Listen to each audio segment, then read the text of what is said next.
So, I don't really have an intro, I just want to talk about bread. Yakitate Japan, as the characters call it, was a 2004 show about bread baking, and in a way, it was the Food Wars before Food Wars for how bizarrely weird it got with how it would showcase its premise, all leading up to this highly renowned international tournament arc about baking bread. It's crazy, but it's the endearing anime kind of crazy. A boy named Azuma Kazuma, yes, that is his name, falls in love with bread baking at a very young age and aspires to create Japan's very own signature bread, like in the way Germany and France have their distinct breads. He's hired at a chain store, Pantaja, where he's allowed to bake as many of his crazy concoctions as long as they're delicious. And what do you know, they are. He's joined by his co-workers Kawachi, Tsukino, and his boss Afro Matsushiro, as his special warm hands lead their particular store to greater notoriety, eventually reaching heights like the aforementioned International Rookie Bakers Competition. For as silly as this show is, and trust me, it gets ridiculous, there's little denial that they at least have fun with it. The show is well aware of this setup and definitely travels down a route of self-awareness and borderline satire. I mean, they treat the entire show like it's this great shonen manga when it's just about baking bread. There's a man with an afro as one of the main characters for Christ's sake.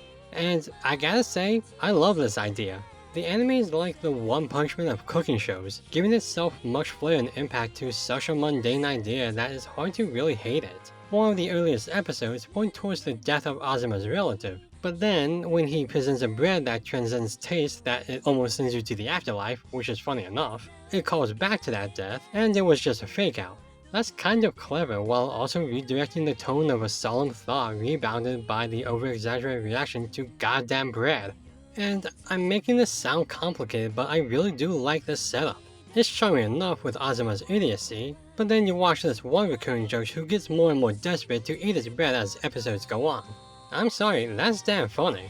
Like, how will he react this time to this bread? You don't know, and funnily enough, neither does he. He balances trying to be this sophisticated bread judge, but always fixing to eat the bread Azuma makes. It's constant jokes like that that keep the identity of the show, guys you know are coming, but aren't quite sure how they'll pay off. Plus, the actual big tournament arc is actually one of the most fun tournament arcs I've ever seen. It's so dang creative with what bread everyone can make, as well as introduces some of the show's best characters, including a clown judge named Pearl, who has one of the goddamn craziest backstories in anime, and Monica, a rival baker for Team Japan who's involved with one of the funniest jokes on the show later on. I'm not gonna spoil either one because they're really fucking funny, but from what I hear, the rest of the manga is even crazier. Yakitate Japan is a massive joke.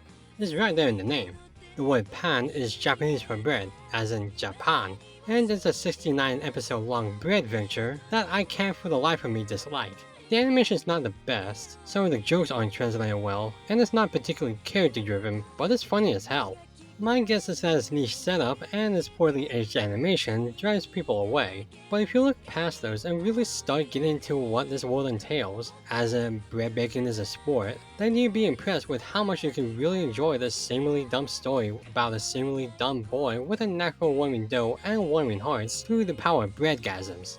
Rise to the occasion, as I highly recommend you see for yourself if this show stays fresh for you.